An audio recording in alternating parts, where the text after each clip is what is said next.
নমস্কার প্রিয় ছাত্রছাত্রী, স্টুডেন্ট ক্যাফেতে তোমাদের প্রত্যেককে অনেক অনেক স্বাগত জানাই।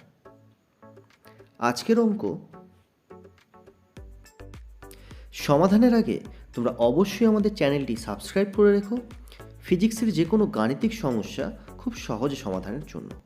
তাহলে চলো শুরু করা যাক আজকের আলোচনা।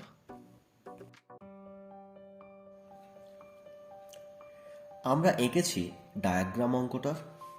এই একটা নততল আছে যার নতিকোণের মান 30 ডিগ্রি। নততলের ওপর একটি ভর রাখা আছে, তার ভর কত হবে বলা নেই। নততলের ওপর একে এইভাবে উপর দিকে ঠেলে দেওয়া হয়েছে 14.6 মিটার পার সেকেন্ড গতিবেগ সহ। মনে করলাম 2 সেকেন্ড পরে বস্তুটা এই জায়গায় গিয়ে পৌঁছচ্ছে, সর্বোচ্চ বিন্দু এটা এইখানে পৌঁছেছে। বার করতে দিয়েছে এই তলের ঘর্ষণ গুণাঙ্ক। আমরা প্রথমেই ধরে নেব যে বস্তুটির ভর m। তাই লিখব, মনে করি বস্তুর ভর m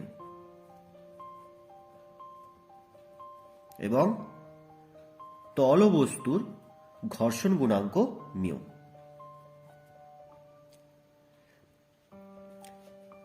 এই জায়গায় প্রাথমিক অবস্থানে তার গতিবেগ ছিল 14.6 মিটার পার সেকেন্ড।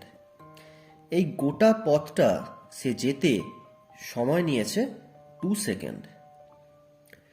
সর্বোচ্চ উচ্চতা উঠেছে, তার মানে এই জায়গায় এসে তার গতিবেগ হয়ে গেছে 0, কারণ এরপর থেকেই বস্তুটা আবার নিচের দিকে নামা শুরু করবে। আমরা লিখতে পারি সর্বোচ্চ অবস্থানে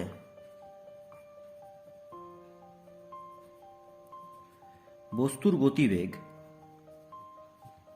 0।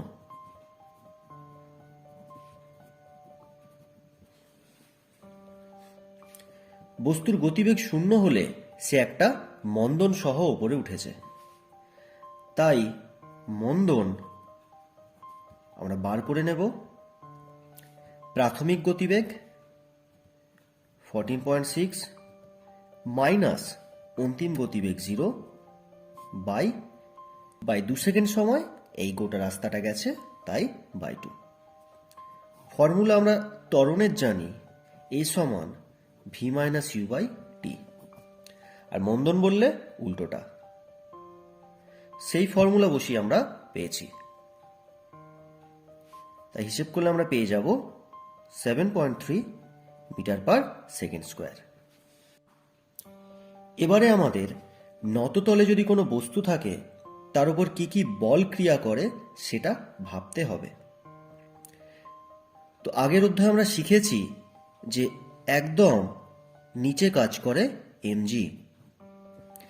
এমজির সঙ্গে এইভাবে তলের লম্ব বরাবর কাজ করে এমজি কস থিটা। কারণ জ্যামিতির সাহায্যে দেখানো যায় যদি এই কোণটা থিটা হয়, এই কোণটা হয় থিটা। আর তলের সঙ্গে অনুভূমিকভাবে কাজ করে এমজি সাইন থিটা।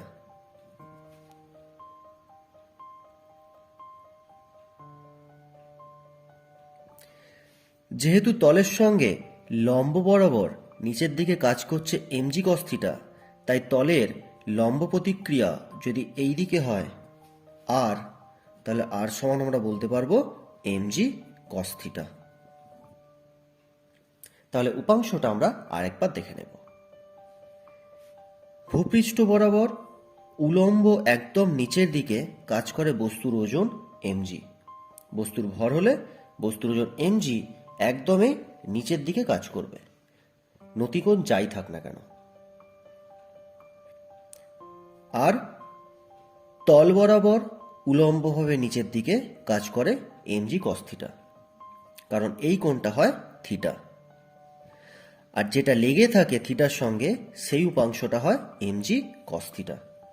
আর যেটা দূরে থাকে তল বরাবর অনুভূমিক, এই উপাংশটা হয় এমজি সাইন থিটা।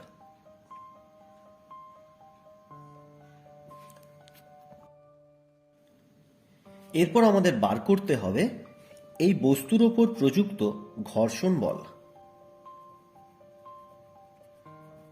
ঘর্ষণ বল সমান মিউ ইন্টু লম্ব প্রতিক্রিয়া, ঘর্ষণ গুণাঙ্ক গুণ লম্ব প্রতিক্রিয়া, মিউ আর সমান mu M G, M G cos theta আর এর মান, তাই বসিয়ে দেবো এমজি কস 30, কারণ থিটার মান 30 ডিগ্রি। তো এবার বস্তুটার কথা আমরা যদি ভাবি, বস্তুটাকে এদিকে তুলে দেওয়া হয়েছে একটা মন্দন এ সহ, তাই বস্তুটা এই দিকে গতিশীল হবে, আর যেদিকে গতিশীল হয় তার বিপরীত দিকে ঘর্ষণ বল কাজ করে। তাই ঘর্ষণ বলকে আমরা যদি এফ বলি, এফ বলটা কাজ করবে এই দিকে। তাহলে আমরা কি করছি, বস্তুটাকে উপর দিকে এ মন্দন সহ তুলে দিয়েছি। তার ওজনের জন্য এমজি সাইন থিটা উপাংশ অনুভূমিক বরাবর নিচের দিকে কাজ করবে এইভাবে, এবং যেহেতু বস্তুটা এই দিকে গতিশীল হচ্ছে তাই ঘর্ষণ বলও কাজ করবে এই দিকে, যেরকমটা আমি অ্যারো দিয়ে দিয়েছি। তাহলে এই দিকে দুটি বল কাজ করছে, একটা ঘর্ষণ বল আর একটা এমজি সাইন থিটা বল। তাই এই দিকে দুটি উপাংশ আমরা লিখব, ঘর্ষণ বল F plus M G sine theta সমান নিউটনের দ্বিতীয় গতিসূত্র অনুযায়ী এম ইন্টু এ। এফ এর মান বসিয়ে দেব, বা মিউ এমজি কস 30 প্লাস এমজি সাইন 30 সমান এম ইন্টু এ, অর্থাৎ মন্দন যেটা আমরা বার করেছি 7.3 মিটার পার সেকেন্ড স্কোয়ার বসিয়ে দেব। এরপর ক্যালকুলেশন করতে হবে।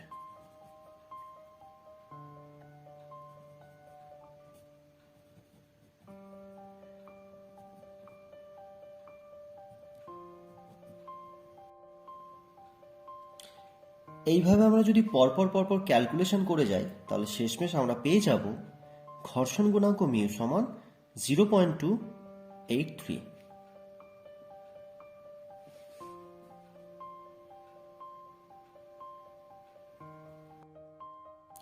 আমরা বার করেছি তলের সঙ্গে বস্তুর ঘর্ষণ গুণাঙ্ক। এরপর আমাদের বার করতে হবে যে সর্বোচ্চ অবস্থানে উঠে গিয়েছিল এখান থেকে আবার আগের অবস্থানে ফিরতে কত সময় নেবে, এবং বস্তুটা কতটা উপরে উঠেছে। কতটা উপরে উঠেছে তার জন্য একটা অতি সহজ ফর্মুলা আমরা জানি, ভি স্কোয়ার সমান u square plus 2a into s. V অর্থাৎ অন্তিম বেগ, অন্তিম জায়গায় গিয়ে তার গতিবেগ হবে 0, তাই আমরা লিখব 0 স্কোয়ার প্লাস সমান ইউ স্কোয়ার, অর্থাৎ এই অবস্থানে যখন ছিল তখন তার গতিবেগ ছিল 14.6 মিটার পার সেকেন্ড, তাই সেটা লিখব 14.6 তার স্কোয়ার মাইনাস 2 ইন্টু এ, মন্দন আমরা বার করেছি 7.3 ইন্টু এস আমরা বার করব। তো মাইনাস চিহ্ন কেন দিলাম, কারণ এটা মন্দনে যাচ্ছে, বস্তুটা যত উপরে উঠছে তত তার গতিবেগ হ্রাস পাচ্ছে। এটা আসল ফর্মুলা, যদি মন্দনে যায় প্লাসের বদলে আমরা মাইনাস দেব, বা শুরুতেও আমরা ইউ স্কোয়ার মাইনাস 2as এই ফর্মুলাটা নিতে পারি। তাই বসিয়ে দেব, গুণ করলে হয় 14.6s, বা এর সমান আমরা পেয়ে যাব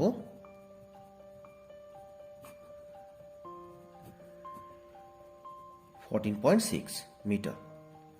তাহলে আমরা পেয়ে গেলাম এই বস্তুটা সর্বোচ্চ 14.6 মিটার ওপর দিকে উঠেছিল।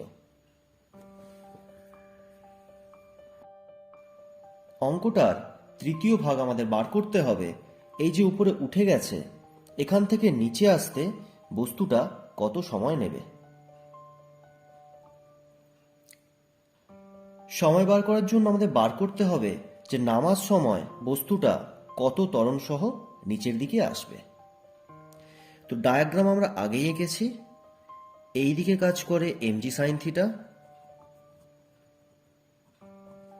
আর যেহেতু নিচের দিকে গতিশীল তাই পিছন দিকে কাজ করবে ঘর্ষণ বল F। আর ঘর্ষণ বলের মান আমরা শিখেছি মিউ এমজি কস থিটা। তাই আমরা লিখব বস্তুটি নামার সময় ত্বরণ এ, মনে করি বস্তুটি নামার সময় ত্বরণ এ। ঘর্ষণ বল মিউ এমজি কস 30। ঘর্ষণ বল সর্বদা গতির বিপরীতে।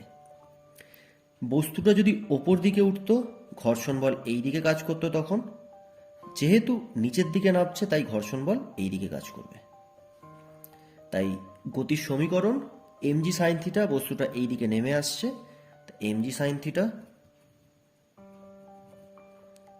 ঘর্ষণ বল বিপরীতে তাই minus mu MG cos theta বা কস 30 সমান বস্তুর ভরগুণ ত্বরণ m ইন্টু এ। থিটার মান বসিয়ে দিই।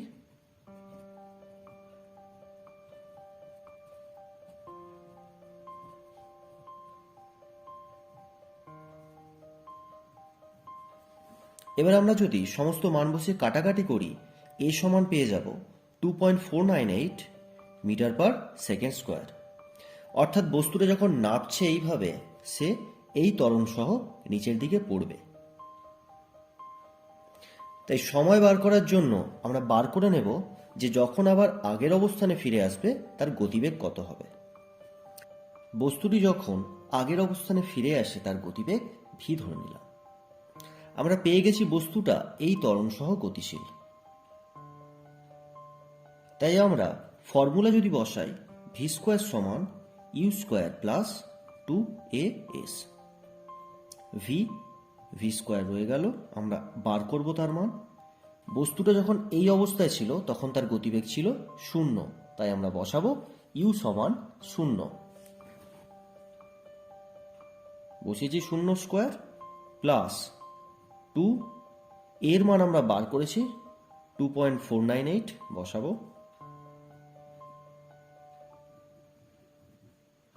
আর এস আমরা বার করেছি মোট দূরত্ব 14.6। তাই ভি সমান আমরা পেয়ে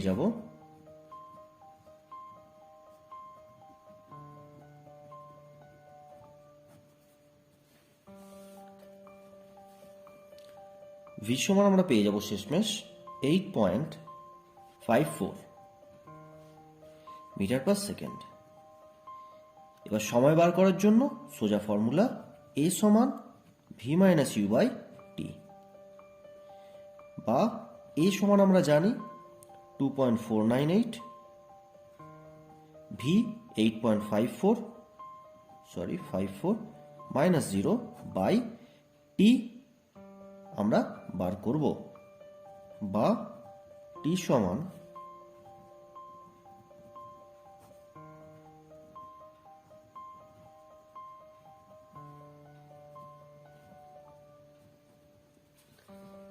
আমরা পেয়ে গেলাম শেষমেশ 3.42 সেকেন্ড।